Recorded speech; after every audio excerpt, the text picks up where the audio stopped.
What is happening, my brothers and sisters of the internet wrestling community, and specifically the best damn pro wrestling community on the internet, CagesideSeats.com? It's your boy Sean, checking in with you on a Thursday, and whew, it's been a week. Let me tell you. I don't know. I've been a little irritable, been on the cranky side, and it's been that way since Monday night. Maybe Monday. I can't entirely blame the WWE, but um, part of the, I was going to do one of these earlier and didn't get around to it for a bunch of other reasons that are making me cranky, but also because I wanted to try to calm down about a couple things that were really annoying me about what we were given on Monday night. And I don't think I've calmed down at all, so I'm going to go ahead and go with it. And it's not going to be quite Gino time, but it might be a bit of a hot take here on Cage Side Seats, like a House Afire episode. I don't know. Nobody's counting anymore anyway. So there's a couple things. A lot of the stuff's been covered. We got some good wrestling on Monday night, which is nice, but they still managed to sort of feel like at least half of the storylines were adrift or being steered in the wrong direction, and that's been covered. So the other things, a couple things that stuck out at me that I haven't heard a whole lot about, at least not in our little neck of the woods. One is not, neither of them is new. One of them has to do with how the Intercontinental Championship has been treated. I wish there was a championship. That would probably be delicious. Better than a regular potato chip. It would be the champion of chips or a chocolate chip. I don't know. See, this is the kind of week I've been having. So, IC champ, US champ, both, especially Dolph. And I'm not the biggest Dolph Ziggler mark in the world. As a matter of fact, the dude annoys me more often than he entertains me. But I respect his commitment and what he's trying to bring. He's trying to bring his own thing to the game. It's just not doesn't happen to be my thing. It happens. But that being said, he is the Intercontinental Champ, and he got to put on some good matches, but then he got to be the subject of a squashing festival on Monday night, and this was coming off Friday night where he got to put on another good match, but it ultimately lose to Rusev. And these are guys, he's losing to guys that don't hold titles. Randy Orton, Seth Rollins, Rusev. They're being built up, or they're made men in Orton's case, but um, this is why they don't have the next tier of guys ready. We're not being given anything that says they're ready. And I'm tired of it. Just tired of it. Doesn't make any freaking sense. Why should I care about that belt when I know for 2 years now, both of the having that belt put on you means that you are now a jobber to the stars. You're going to be used. At some point, it loses its relevance, all right? The idea is, I get it. You're saying these guys can beat the Intercontinental Champ. Holy crikey. They can beat the United States Champion. But when everybody does it, and as soon as you get that belt, you just start losing every non-title match for 3 months until you lose the title match too. I'm tired of it. It's lazy. It's like the distraction finishes. Those are the thing. They go away for a while, but they always come back. Distraction finishes and mid-card champ loses. Tired of it. Tired of it. So, that's the one thing. God, there was a lot, actually. I could probably do a lot more, but I'm just going to go. This one will probably, I'll catch some heat for this. I always do whenever I go off on crowds and fans, but tired of it. So we had a couple instances on Monday night. One was Todd Chrisley.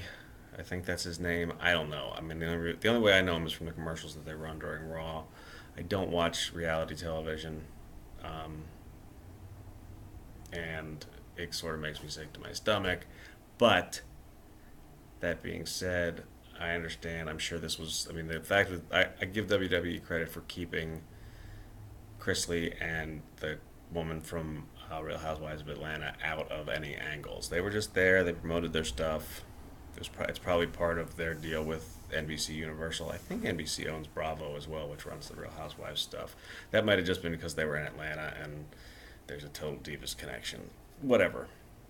It was kept to a minimum. Thank you, powers that be at WWE. But the fans were, boo them. So there's two things that they did with the Chrisley guy. One is the dude behind him doing his worst ever Shawn Michaels' fellatio routine, which is just, you're a grown man. That's what you want to be on TV for. That's what you want your 15 seconds of fame to be. Good for you. Um, but there were guys there with signs like asking and telling him to come out of the closet or whatever. The Chrisley guy, not the fellatio guy. Ironically enough, um, just don't. That's ridiculous. This is a police action going on. Probably. I'm in Baltimore. That happens every day. We just shrug it off. Um, yeah. So there's. I mean, what? That I can't even. So that sign didn't get confiscated. There's all the rumors that go around about sign confiscation. WWE's okay with that one. And I just. So that's one thing. So this was the two ways that we sort of were homophobic, uh, you know, about Todd Chrisley, a man who may or may not even be gay. He's a little bit effeminate, so let's make fun of him for that. Yay us. The other thing was Rusev and Lana, always the lightning rod of political correct commentary. That whole match was weird because I mean, as has been pointed out, it wasn't one of the things I was planning to talk about, but the thing's booked so that Big Show and Mark Henry end up deciding to team up and pull the numbers game to sucker punch the heel, which seems like they're acting like heels to get the heel, which is fine, whatever. This is a big cartoony feud anyway. I'm not going to freak out about that. Lana cuts her usual, like, awkwardly delivered, in my estimation, but still effective if the goal was to trick the fans into being racist. Or, yeah, I mean, it was racist. I mean, you can debate semantics about whether it's just sort of offensive or borderline or whatever, but when, she says, the man whose holiday we're commemorating today, Columbus Day, this was on Monday, um, one of the things that he did was take the Native Americans' land from them. We can debate that another time, um, but it's true. And he set the process in motion anyway. Anyway, um, when she says that and the response, and then she baits them by bringing up the Atlanta Braves, who used the Florida State tomahawk chop chant, and that's their response.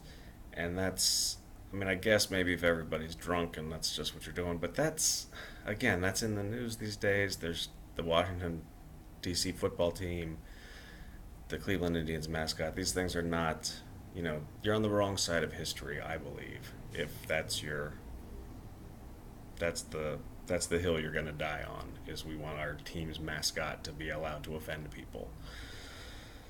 So here you go. You got this audience full of people on national television that are childish at best, um, heteronormative at best, I guess I could say, and now we're completely insensitive to and easily baited into racially motivated crowd behavior. So guess what, everybody? This is why the WWE can't sign a decent television contract. This is why you're embarrassed to admit that you're a pro wrestling fan. This is why, a lot of us have a crisis of conscience a couple of times a year about whether or not we're going to keep watching this stuff. And what other product does that? Makes a thinking fan question what he or she is doing with themselves. And it's not just, I mean, it's the dumb booking. It ties into the way the intercontinental champs are treated. It's tied into the way you present Dean Ambrose, your fledgling 1A or 1B babyface, as too dumb to just, either A, beat up the guy that he wants to beat up. He's standing there face to face with Seth Rollins half the match. You don't need to get a contract, just kick his ass. That's the way his character's been presented to us for months now. So it's, stupid little character inconsistencies, plot inconsistencies, and then on top of it, you cater to and support the, you know, the lowest common denominator of your fan base. that's I guess it's the easiest thing to do. It's, there's a lot of people out there that are like that,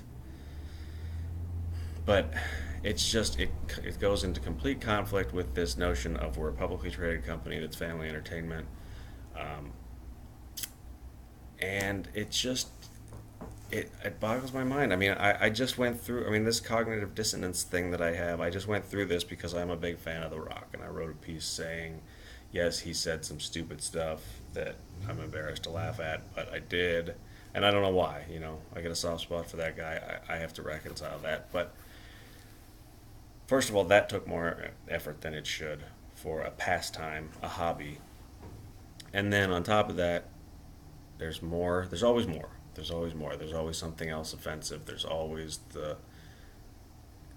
and it's company supported is the thing. It's industry supported. I can't just say, oh, that was just dumb Jerry Lawler, because that, you know, he doesn't get reprimanded for not just, he got caught looking at a young girl's posterior. It happens. I've done it. But I wouldn't then tweet about it and laugh about it. And I'm not even $1 billion business. I'm just me on the web. So I'm just tired. I'm tired of it. I'm cranky about it, and I hope NXT is good tonight and not stupid and doesn't spend too much time with Titus O'Neil. It's a whole other subject, though.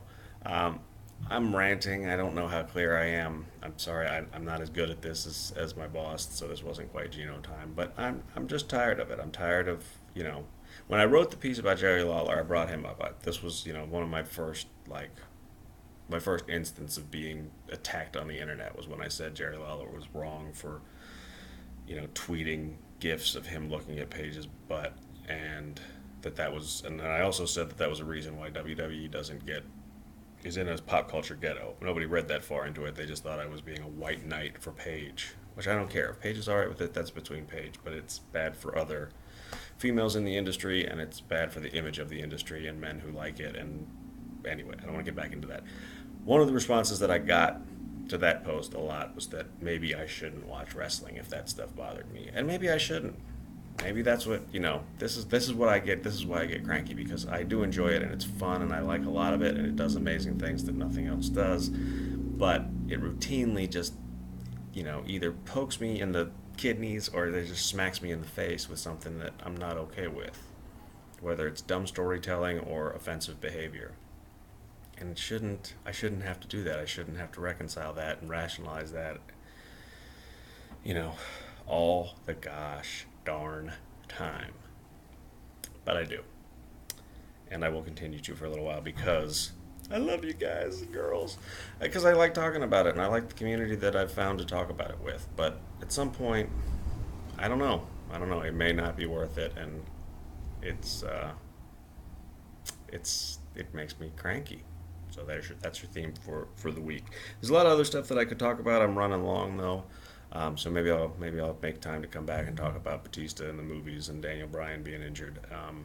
But until then, hopefully you all will help me to continue to deal with it.